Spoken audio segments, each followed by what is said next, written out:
Baik saudara, tema perenungan kita pada pagi hari ini adalah pengikut Yesus sampai garis akhir. Mari kita membaca satu bagian firman Tuhan dari Ibrani pasal yang ke-12. Ibrani pasal yang ke-12 ayat pertama dan kedua. Saya bacakan ayat yang pertama dan saudara sekalian membaca ayat yang kedua ya.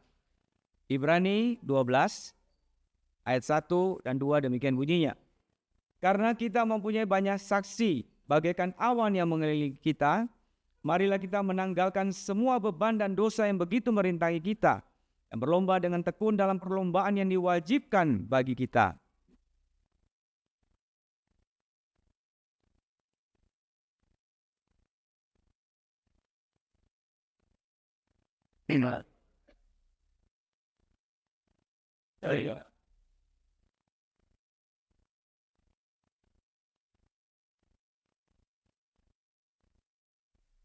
Baik, sampai sekian pembaca firman Tuhan.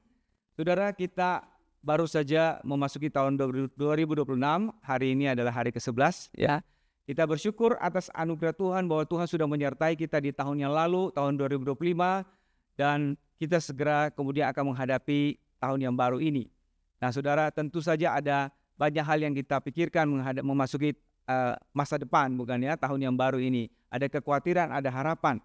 Tapi yang jelas kita tentu saja berharap bahwa kita bisa menghadapi dan menjalani tahun ini sampai akhir dengan baik. Bahkan sampai tahun-tahun berikutnya kita mau menjalani dengan baik dan kemudian mengakhiri dengan baik. Ya, nah saudara, memang saudara kalau kita melihat kehidupan orang percaya itu seringkali diumpamakan seperti perlombaan. Ya, tadi ya bacaan firman Tuhan yang kita baca juga mengumpamakan kehidupan orang percaya itu seperti perlombaan. Tentu saja dalam perlombaan semua pelari itu berusaha berlari sampai garis finish ya. Walaupun belum tentu juara tapi mau sampai akhir gitu ya. Nah, saudara, entah saudara pernah ikut berlomba atau tidak, lomba lari, mungkin waktu 17-an saudara ikut lomba ya. Ada yang pernah ikut lomba lari di sini? Belum pernah ya. Ya. Lomba lari karung mungkin pernah ya. Saya pernah ikut lomba lari karung juga pernah, tapi sayangnya belum pernah juara. Mungkin kali berikut ya. Nah, saudara, apa yang menjadi ciri bagi seorang yang berlomba, saudara-saudara ya? Nah, kita melihat dalam perlombaan lari itu ada beberapa hal yang mereka harus perhatikan. Pertama, mereka harus selalu berlari melihat ke depan, bukan ke kiri ke kanan, saudara. Bisa jatuh nanti ya, bisa kesandung. Mereka juga mempunyai satu sikap berlari yang disiplin ya, satu kondisi tubuh yang bentuk postur tubuh ya, yang sinergis di mana mereka bisa berlari dengan efektif ya, dengan efisien, dengan tenaga yang kecil bisa berlari lebih baik gitu ya.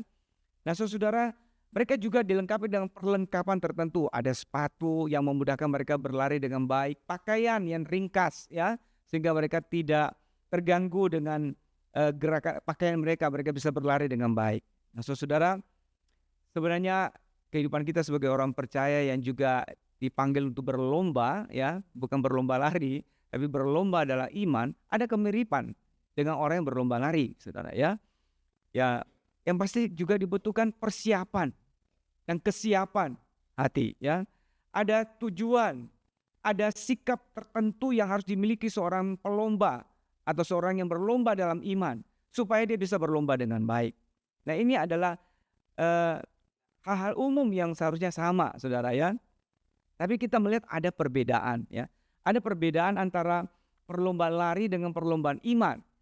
Yang pertama, saudara, kita berlomba bukan untuk menjadi lebih baik dibanding orang lain, tapi dibanding diri kita yang sebelumnya. Nah, ini keunikannya. Kalau berlomba lari semua mau mengalahkan yang lain. Tapi di dalam perlombaan iman ini kita bukan berlomba mengalahkan yang orang lain, tapi kita mau berlomba untuk lebih baik dari diri kita yang sebelumnya. Nah, kalau dulu ibaratnya orang kalau lomba lari itu mungkin bukan lomba ya, tapi lari sendiri tapi dia mau memecahkan rekornya yang sebelumnya. Kalau tadinya dia lari 100 meter bisa 10 detik dia berusaha, kalau bisa 9 detik, kalau bisa lebih cepat lagi. Nah, kita lebih mirip itu. Kita mau berlomba menjadi lebih baik dari diri kita yang sebelumnya. Jadi fokus kita bukan mengalahkan orang lain. Kalau dulu mungkin kita kurang rajin baca firman Tuhan, kita mau lebih rajin. Kalau dulu kita mungkin kurang berdoa, kita mau lebih berdoa. Jadi kita bertanding atau berlomba dengan diri kita yang sebelumnya. Ya. Yang kedua, saudara, perbedaan yang kedua adalah kita berlomba bukan juga dengan maksud saling mengalahkan, tapi justru dengan saling menopang. Berlomba bukan dengan saling mengalahkan ya, apalagi saling menjatuhkan, tapi justru dengan saling menopang. Kenapa? Karena perlombaan ini pada dasarnya harus dilakukan secara bersama-sama, bukan sendirian, bersama-sama dengan saudara seiman sebagai satu komunitas orang percaya ya. Karena kalau kita melihat di dalam Ibrani 12 tadi berkali-kali dikatakan juga kita ya, marilah kita berlomba ya, karena kita mempunyai banyak saksi. Semua kata kita itu menunjukkan bahwa kita adalah suatu komunitas ya, dan perlombaan ini dilakukan bersama-sama. Sehingga tentu saja bukan dengan saling mengalahkan, apalagi saling menjatuhkan, tetapi dengan saling menopang. Nah, karena itu saudara, kita hanya bisa bertumbuh dengan baik kalau kita bertumbuh bersama dalam sebuah komunitas yang sehat. Sebuah komunitas yang saling menopang, bukan komunitas yang saling menjatuhkan, ya. Sehingga ketika kita sedang lemah misalnya, ada saudara kita yang mengingatkan, kamu kenapa?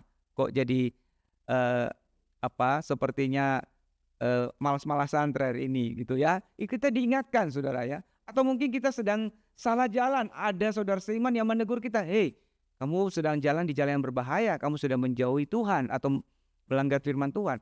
Jadi di dalam saling menopang kita bertumbuh bersama, inilah perlombaan iman. Berbeda sedikit dengan perbedaan lari ya, mana fokusnya mengalahkan orang lain. Dan yang terakhir saudara, dalam perlombaan ini kita berlomba bukan soal berapa banyak kita sudah melayani ya, tapi justru soal berapa jauh kita sudah bertumbuh menjadi serupa Kristus. Jadi bukan soal kegiatannya, kita sudah berapa banyak datang gereja, ikut kegiatan, melayani ya, memberikan persembahan dan sebagainya. Bukan itu yang ukurannya. Walaupun itu ekspresi luarnya, tapi boleh jadi ada orang melakukan semua itu tanpa mengalami apa yang menjadi dasarnya. Fondasinya yaitu soal bagaimana dia sudah bertumbuh, mengenal Tuhan, mengasihi Tuhan, dan menjadi lebih serupa dengan Kristus. Jadi perlombaan ini bukan soal berapa banyak kegiatan yang kita lakukan, tapi soal seberapa jauh kita sudah semakin kenal Tuhan, semakin serupa Kristus, dan itu kemudian terekspresi dalam pelayanan kita, ibadah kita, dan sebagainya. Ya. Nah saudara, karena itu kita melihat bahwa kita dipanggil untuk berlomba untuk menjadi serupa dengan Kristus. Bukan sekedar beraktivitas di gereja, bukan juga untuk mencari pujian dari manusia, tapi justru untuk mendapat pujian dari Tuhan sendiri yang sudah menyelamatkan kita. Nah, karena itu saudara, untuk berlomba dengan baik, penulis surat Ibrani mengatakan ada 3 hal yang perlu kita perhatikan. Yang pertama, untuk berlomba dengan baik, kita harus menanggalkan semua beban dan dosa yang merintangi kita. Ya. Kata menanggalkan di sini artinya membuang semua hambatan, semua penghalang ya.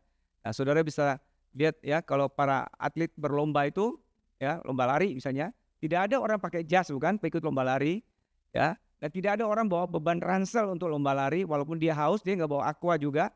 Semua seringkas mungkin, semua beban dilepas. Nah, itulah yang dimaksud menanggalkan semua beban dan dosa. Nah, saudara, tapi di sini rupanya dibedakan antara beban dan dosa. Nah, apa yang dimaksud dengan beban, saudara ya? Nah, saudara, yang dimaksud dengan beban itu sebenarnya semua hal yang kita lakukan, tapi yang kita lakukan dengan sikap yang keliru atau mungkin dengan motivasi yang keliru, itu kemudian jadi beban. Misalnya, bekerja itu baik, mengurus keluarga itu baik, semua baik bukan benar. Tapi kalau kita melakukannya dengan sikap yang salah, dengan tujuan yang salah, itu menjadi beban, menghalangi kita bertumbuh atau berlari dengan baik. Misalnya ada orang yang begitu workaholic, bekerja begitu keras sampai lupa keluarga, sampai lupa ibadah, lupa bagaimana memperhatikan pertumbuhan imannya. Ini beban. Karena walaupun bekerja itu baik, bekerja dengan sikap yang salah seperti ini menjadi beban yang membuat dia tidak bisa bertumbuh. Bahkan saudara-saudara, ada sebagian orang yang hobinya bisa menjadi beban. Nah, tidak ada yang salah dengan hobi. Saudara suka mancing, saudara suka nonton, itu hobi. Tapi kalau di dalam hobi itu sampai sudah berlebihan, menghalangi saudara untuk bertumbuh, maka itu menjadi satu beban.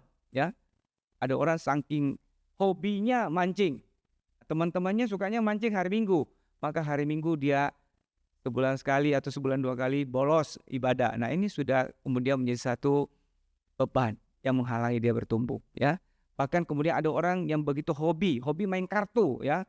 Main kartu bukan judi ya, bermain kartu untuk permainan saja dengan teman-temannya begitu ya. tapi kemudian menyita begitu banyak waktunya ya. Ada sekarang beberapa tempat yang mempopulerkan namanya board game ya, bermain secara bersama-sama dengan teman-teman ya, memang sangat seru mungkin ya berkumpul dengan teman-teman, ngobrol dan main, seru. Tapi ketika itu begitu menyita waktu dan juga hati kita, maka itu menjadi beban yang harus ditanggalkan. Sikapnya yang keliru itu yang merubah apa yang sebenarnya positif menjadi beban ya, itu harus ditanggalkan. Selain beban juga tentu saja kita harus menanggalkan dosa itu ya. Di dalam Galatia 5 mengatakan tentang kedagingan yang harus ditanggalkan ya. Apa itu perbuatan daging? Di sana dikatakan ada percabulan, kecemaran, hawa nafsu, penyembahan berhala, sihir, perseteruan, perselisihan, iri hati, amarah, kepentingan, dan panjang. Nah, ini sebenarnya bisa dibagi dalam beberapa kategori. Yang pertama adalah percabulan, kecemaran, hawa nafsu.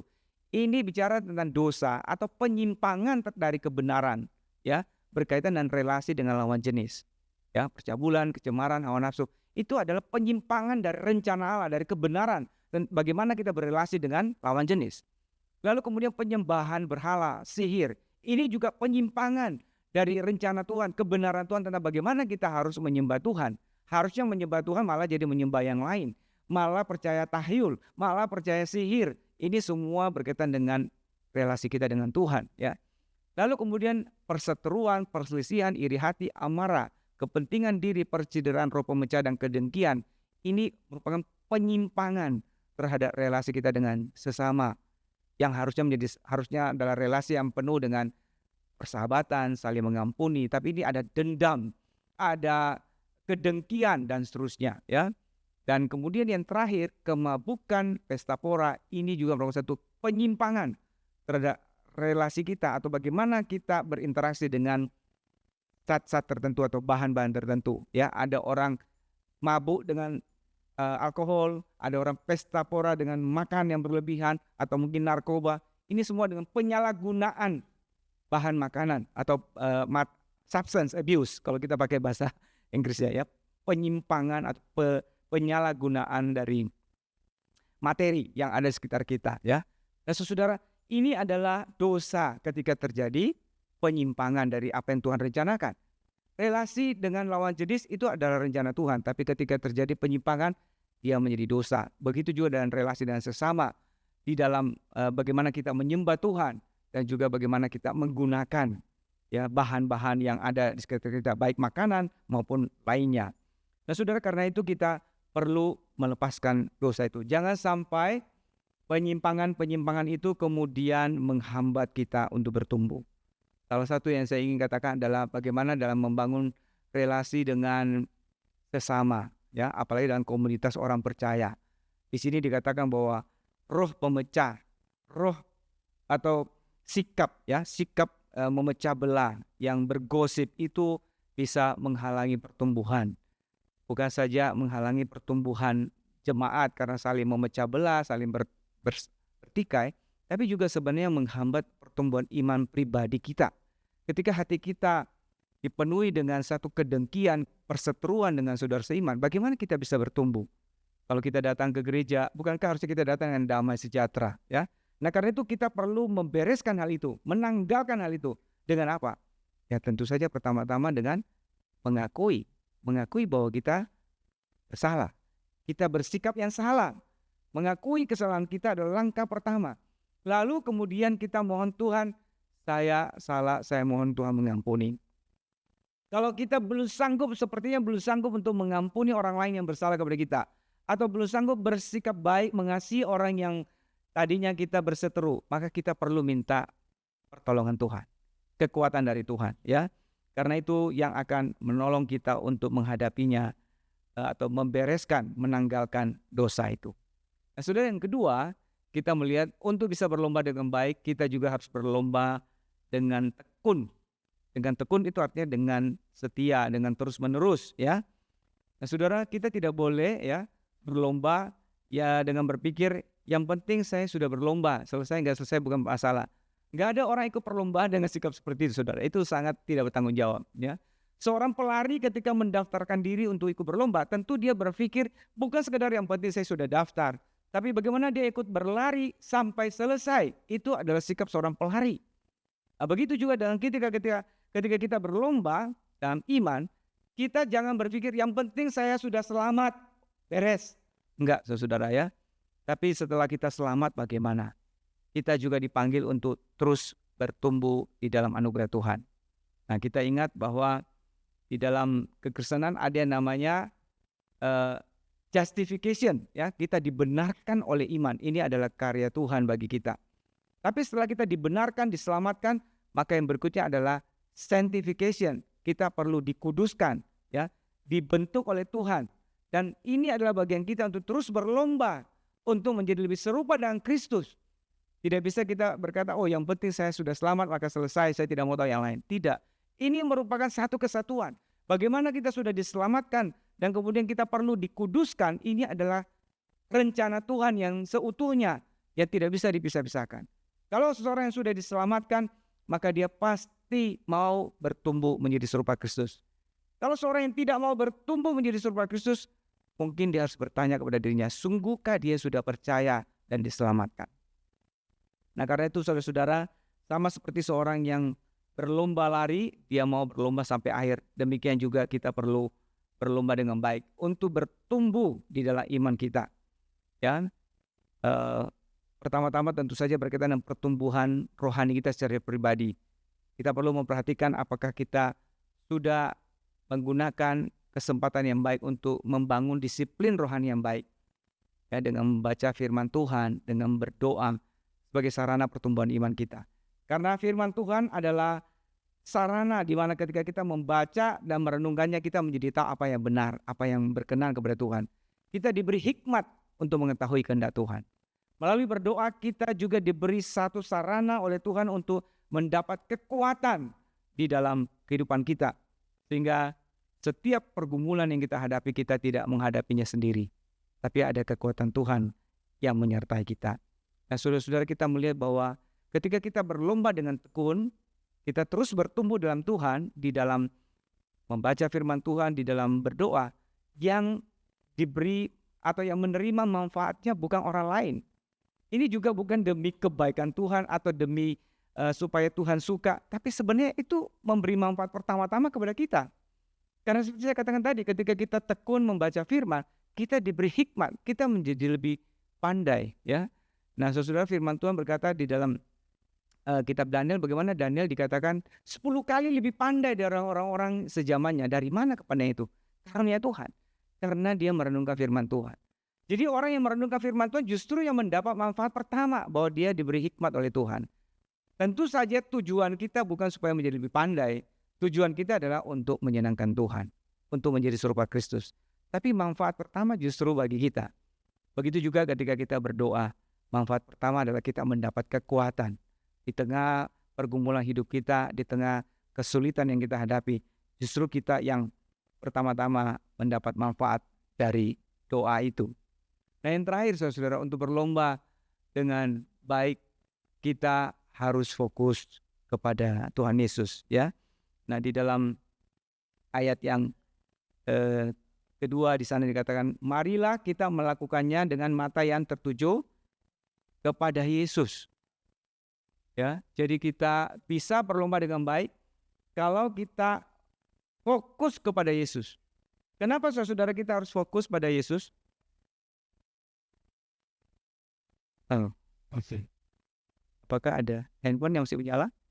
Bisa di-off-kan dulu? Baik, terima kasih Ai. Baik saudara, kita hanya bisa berlomba dengan baik kalau kita fokus, ya.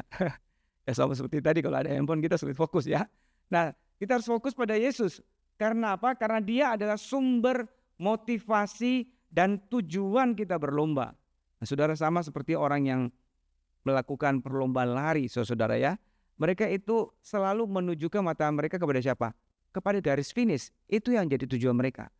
Mereka tidak melihat ke sana ke kemari, tapi mereka lihat itu garis finish. Saya berlari menuju ke tempat itu. Dengan fokus seperti itu, saudara, mereka akan berlari dengan baik, dengan disiplin, dengan efisien. Begitu juga saudara, dalam perlombaan iman, kita pun juga harus berlari dengan tujuan yang jelas, yaitu kita menjadikan Yesus sebagai tujuan kita, di mana kita berlari ke arah yang jelas menjadi serupa dengan Kristus. Nah, orang yang memiliki tujuan yang jelas di dalam berlari, mereka akan mempunyai satu daya tahan yang lebih baik karena mereka tahu tujuan saya di sana. Sehingga mereka bisa berlari dengan tujuan yang jelas dan mereka bisa mempunyai satu ketahanan ya. Mungkin di tengah kelelahan mereka, tujuan itu akan memberi mereka dorongan untuk terus berlari karena mereka sudah melihat apa yang mereka harus capai, tujuan yang mereka harus capai ya. Saudara, satu kisah yang dicatat tentang seorang yang bernama Yvonne Ngeti ya. Yvonne Ngeti ini adalah seorang pelari dari Kenya ya, yang satu kali mengikuti lomba lari di Austin, Amerika ya, lomba lari maraton. Nah, dia salah seorang favorit sebenarnya, seorang pelari yang sudah punya reputasi ya dan diharapkan bisa jadi juara hari itu sebenarnya. Nah, saudara, ini lari maraton yang puluhan kilometer larinya ya. Nah, tapi pada waktu dia mulai berlari dia langsung memimpin ya, seperti dugaan dia memimpin terus sampai putaran yang ke-40, putaran yang terakhir. Dia masih memimpin paling depan sendiri ya. Tapi kira-kira 100 meter sebelum finish, dia tiba-tiba mengalami kelelahan yang luar biasa sampai dia lumpuh, dia langsung terjatuh. Dia terjatuh seperti ini karena dia sudah seperti tidak ada tenaga sama sekali. Lelah yang luar biasa sehingga dia nggak bisa bergerak ya. Pesaing-pesaingnya semua sudah lari melewati dia ya. Sepertinya dia akan kalah begitu ya. Nah, tapi saudara, satu hal yang menarik adalah bahwa Yvonne ini mempunyai satu tekad untuk disiplin seorang pelari yang tinggi. Bahwa dia berkata, sebagai seorang pelari saya mempunyai satu target bahwa saya harus menyelesaikan lomba ini sampai selesai. Apapun tidak akan menghentikan saya akan terus berlari sampai selesai. Jadi saudara, walaupun dia itu sebenarnya sudah sangat kelelahan dan kesakitan, apa yang dia lakukan? Dia itu merangkak, saudara ya. Dia merangkak sisa sekian ratus meter itu dia merangkak. Karena sudah tidak ada kekuatan, dia mau berdiri tidak bisa, maka dia pun merangkak. Ya, tim medis yang datang yang berusaha mau menolong dia tolak. Karena kalau dia terima dia langsung didiskualifikasi. Itu aturannya ya. Jadi dia tolak, maka dia pun terus merangkak sambil disaksikan oleh penonton yang melongo. Ini pelari kok marah merangkak di tengah lomba di mana orang semua berlari. Tapi karena tekadnya begitu kuat, dia merangkak satu langkah demi satu langkah. Maka para penonton pun mulai bersorak, menyoraki dia dan memberi semangat kepada dia. Ayo terus, kamu pasti bisa. Ya. Lalu mereka juga berkata, garis finish sudah dekat. Dan akhirnya dia pun merangkak sampai akhirnya dia mencapai garis finish dengan posisi merangkak seperti ini. Nah, saudara, tentu saja dia tidak juara satu. Tapi dia telah mengambil hati semua penonton karena dia berjuang tanpa lelah. Nah, saudara, ketika dia ditanya, apa yang membuat kamu bisa berlomba seperti itu sampai mencapai garis akhir walaupun kamu sudah lumpuh ya, sudah ada isa lagi. Dia bilang, pertama, saya mempunyai satu prinsip bahwa sebagai seorang pelari saya harus berlari sampai akhir. Itu adalah tekad saya. Ya, hanya kematian yang bisa merampas kesempatan itu bagi saya. Yang kedua, dia bilang karena ada supporter yang berseru kepada dia, memberi semangat kepada dia. Dan terutama karena mereka berkata, ya, kamu pasti bisa dan garis akhir itu sudah dekat. Garis akhir sudah dekat. Itu mengingatkan dia, oh ya, garis akhir itu sudah kelihatan begitu dekat. Maka itu memberi dia dorongan tambahan dan dia berlari, merangkak dan sampai akhir dia bisa mencapai garis finish. Karena dia sudah melihat tujuannya yang dia mau capai sudah dekat, sehingga dia boleh melakukannya dengan lebih baik. Saudara, seorang pelari yang melihat tujuannya dengan jelas, dia bisa mendapat kekuatan ekstra untuk berlari sampai akhir. Begitu juga dengan ketika kita berlomba dengan tujuan yang terarah kepada Yesus sendiri. Kita tahu ini adalah tujuan kita, maka kita akan bisa berlomba dengan baik. Saudara, di dalam Ibrani 12 ayat 1a di sana dikatakan, karena kita mempunyai banyak saksi bagaikan awan yang melilingi kita. Siapa para saksi ini? Nah, pada zaman dulu, saudara, kalau lomba lari zaman dulu, zaman Yunani itu, para penontonnya itu biasanya kalangan atas ya, bangsawan, ya, orang-orang terkenal, orang-orang penting di kota itu, bahkan raja pun juga kadang-kadang ikut menonton ya. Nah, tapi di dalam perlombaan iman itu siapa yang dimaksud? Para penafsir mengatakan mereka ini adalah tokoh-tokoh perjanjian lama, ya, Abraham, Musa, Daud, Yakub dan sebagainya. Mereka lah yang menjadi saksi, yang seperti awan yang mengelilingi kita, menyaksikan kita berlomba. Tapi bukan hanya mereka, sebenarnya juga semua orang percaya yang sudah mendahului kita, yang sudah mengakhiri lomba mereka. Mereka juga menjadi saksi-saksi kita, yang kehadirannya itu memberi kita semangat, saudara ya. Memberi kita semangat. Melalui apa? Melalui teladan hidup mereka.